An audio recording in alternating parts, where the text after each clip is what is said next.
Hello, everybody. Hope you're doing well. Just trying to figure out what to do with my hands because I've got like 5 iPads on my lap. But hopefully you can hear us all right. Hopefully you don't have to see any of that nonsense. This is the Travelling Symphony Movie Club. This is our second week of season 3. And we will be showing 3 billboards outside Ebbing, Missouri. How excited are you for this one? Very excited for this one. Yeah, I think it's going to be a great evening. And I actually have heard there's a few people who haven't seen it. Which is very exciting. So I'm super excited to see what they are going to think of everything. So don't forget, if you are first time watching with us, we are watching on Amazon Prime, and we're all going to be pressing play at 7:30, near enough exactly. Most of the time we're pretty much exactly at 7:30. So we all press play together. And then if you'd like to have a text chat while we watch the film, you can head over to our Discord community server. You can get there through the links on our brand new website, as it happens. Yes, been working on that this week. It's probably a good time to mention that. So Katie has just finished and launched the brand new website. Do you want to say a little bit about it? Yes, I do. So what we wanted was a really easy place where you can just go and look up what movie nights we've got coming up and be able to sort of search and see what's going on, look, and most importantly, all of the links are there in one place. So you've got the links to, YouTube, Discord, all the various. I don't know why we have so many links to things. All the links. We're very linky, but Linky like the game. Yeah. So can you, speaking of links, tell us what the link is? The link to the website. Link? Oh, www.travellingsymphony.com. That's travellingsymphony.com for all of your TS Movie Club needs. So it's about time we talked about 3 billboards outside Ebbing, Missouri. Super exciting. I think I've said super exciting about 12 times. So it's with good reason. Just with bear good reason. with me, everybody. I'm a bit. I'm just gonna pause that there. Okay.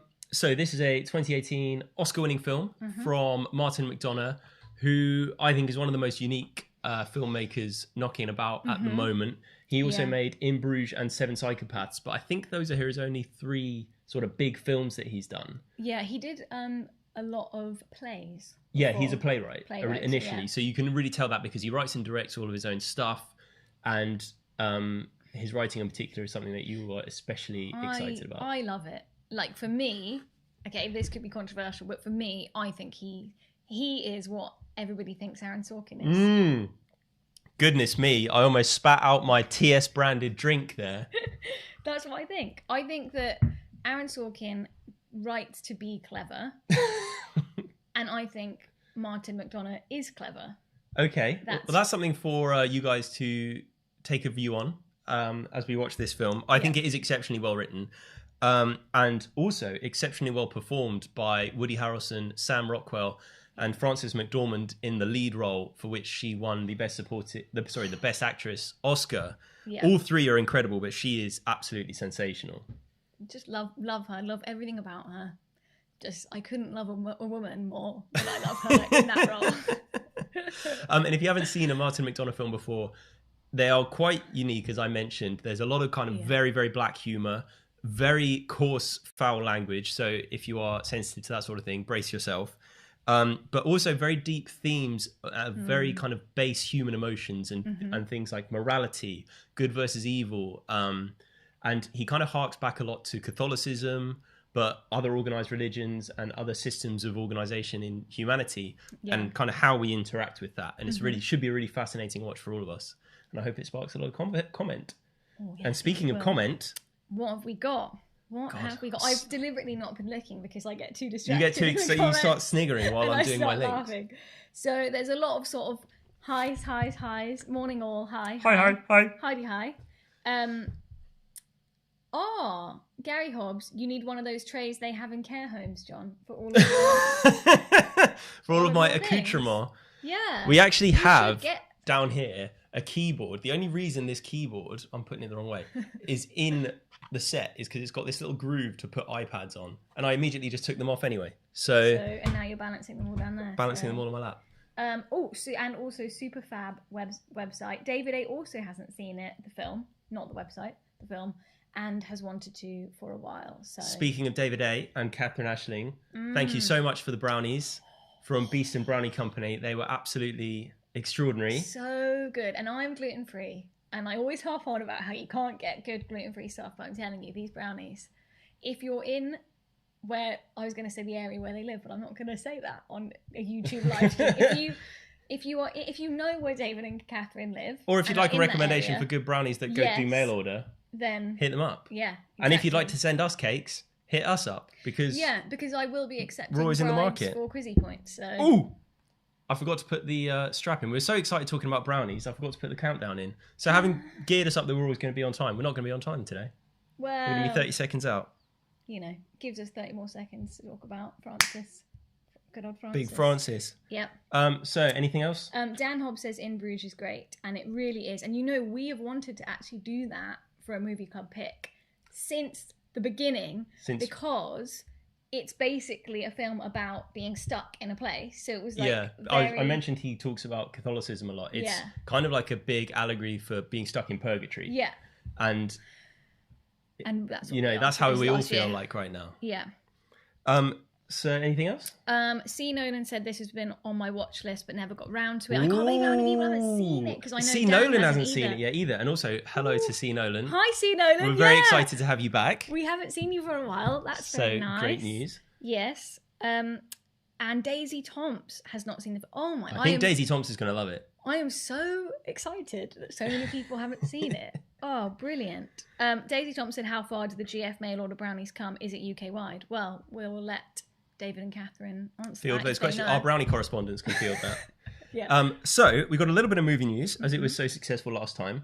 First up, 2 bits of really sad movie news. One more sad than the other. So I'm going to lead off with the most sad. Yeah. Christopher Plummer, who was in The Sound of Music and played Captain Von Trapp, just died about an hour before we came on air. I didn't even know that. I'm sorry to break it to you. That is really sad. Very sad news. But he leaves a long-standing legacy of superb films, and maybe we can get around to watching Sound of Music one Sunday afternoon. Yeah, maybe that would be nice. That would be nice. That would be really nice. I've also got a family-related Sound of Music little anecdote, which I may share if we do that. Oh, okay. But also Netflix, this is relevant to us and to our members, are raising their prices. Yeah. Email this morning is going up from £9 to £10 a month, which is not great news. However, their basic service, which is 1 screen at a time in SD only, is staying at £6. My question to you is, how sustainable is all this streaming wars when you've got Amazon, you've got Disney, you've got Apple Plus, you've got BritBox and Netflix all competing? You're only going to be paying like £100 a month if you want all of them. The only thing I can think of is, why did BritBox think, let's get involved with this? Let's go to the big boys' playground and see what we can, I don't know how that's going to do. I think that it's a difficult one, isn't it? Because they kind of reel you in, and then you're sort of used to paying that. It becomes part of your monthly expenditure. But I think that there's obviously a tipping point, We only have Apple TV because you got it free with something. I bought a new phone and it came free. Yeah, and I really have benefited from that, actually, that free subscriptions. That was great. I think that because you can share accounts, that's quite good. We've done that in the past with people where one has one has the other, and we share. So that kind of makes it a bit more palatable. I didn't think BT Sport would do it when they were coming in, all these silly things with this and Sky, and then, crazy. We'll have to wait and see how that pans out. But luckily for us, we're doing a month of Amazon and then a month of Netflix, so you don't have to have both at one time. Yeah. And finally, in our movie news section, some TS favourites have been nominated for Golden Globes. First of all, Regina King for One Night in Miami, which we watched last week. Yeah. She's been nominated for Best Director. Trial of the Chicago 7 got 5 nominations, including Sacha Baron Cohen for Best Actor. And Chadwick Boseman and Viola Davis got nominated for their performances in Ma Rainey's Black Bottom, which I think comes as a surprise to nobody. Yeah, I was going to say, what do you think comes as a surprise? What is your favourite from that list? I'm going to ask you a question. Ma Rainey. Yeah. Which one did she get best? Which one was the supporting actor? No, it's gender split. It's not gender. Because I live in a world where men and women are equal, and there's no need to do gender splits, and the women just get the women's trophy. But, just saying. Well, that's another conversation for another time, is should we have gender segregated awards at awards shows? Yeah. Because you could argue that you don't need them. No. But you could also argue I don't need them, just let the men take everything. Done. More awards is better. Yes, that's Recognising true. more people. Recognising more people. So, yeah. to go back to what we're watching tonight, with just over 5 minutes to go, we're watching Three Billboards Outside Ebbing, Missouri. It's available on Amazon Prime in the UK, and we'll be pressing play in about 5 minutes and 12 seconds. We're all going to be pressing play together and then watching the film and then coming back here onto YouTube for a post-film conversation where we say what we thought, you guys all say your thoughts on the movie, and then we have a madcap post-film quiz called Quizzy Rascal, and you do not want to miss it this week because we've made some big improvements. Oh yeah, I'm excited. Any quick comments? Yes, Fabricaty also hasn't seen it. Goodness great me. news on the brownies. They are UK wide as far as Catherine Ashling knows. Excellent. And Artemis Amazon, who I know who that is.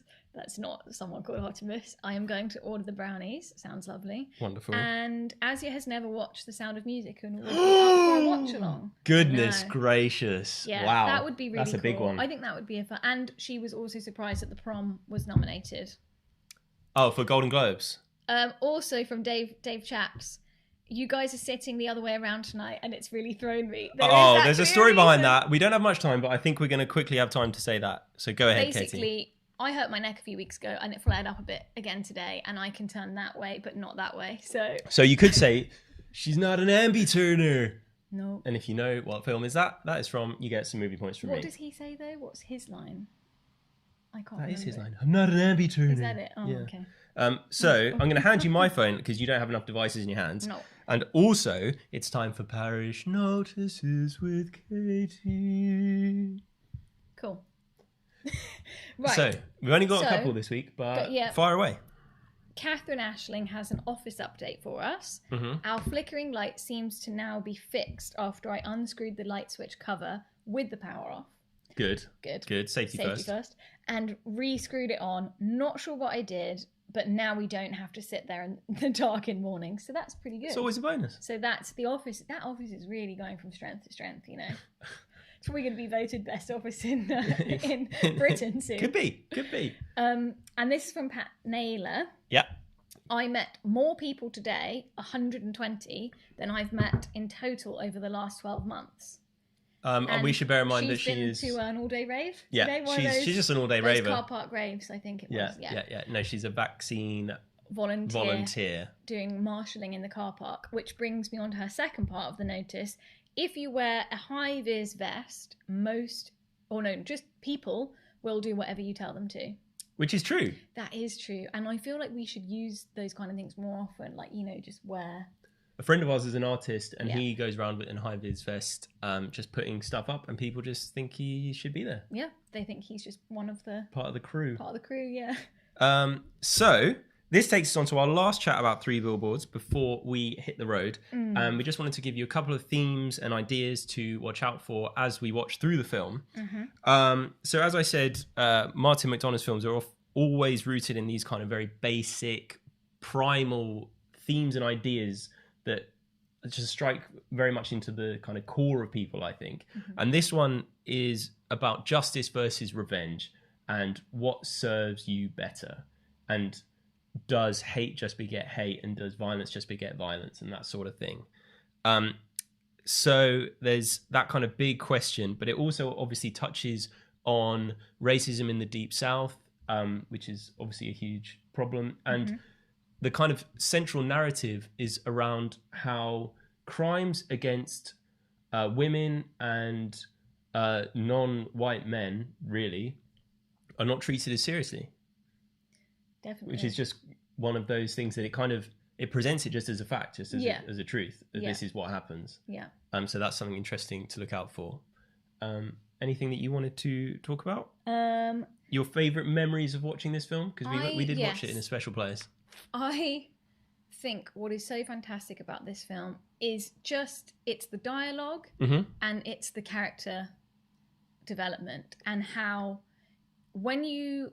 And for the people who haven't watched as well, I'm not going to give anything away, but I would say just the setup in the first 5 minutes, how he introduces, there's sort of three key characters. You know everything you need to know about those characters, why they're there, what their motivations are, what their flaws are, what drives them. And there's no exposition at all. It's so elegantly done, and I just think it's brilliant.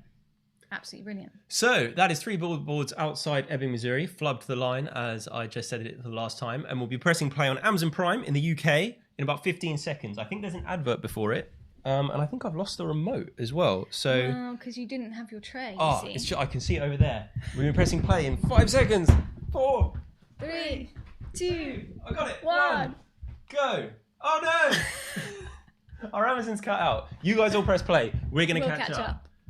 And we will see you on the other side. So make sure you join us on YouTube for our post-film conversation. Yeah. And we'll be back here in a couple of hours to chat through the film with you. Bye. See you on the other side.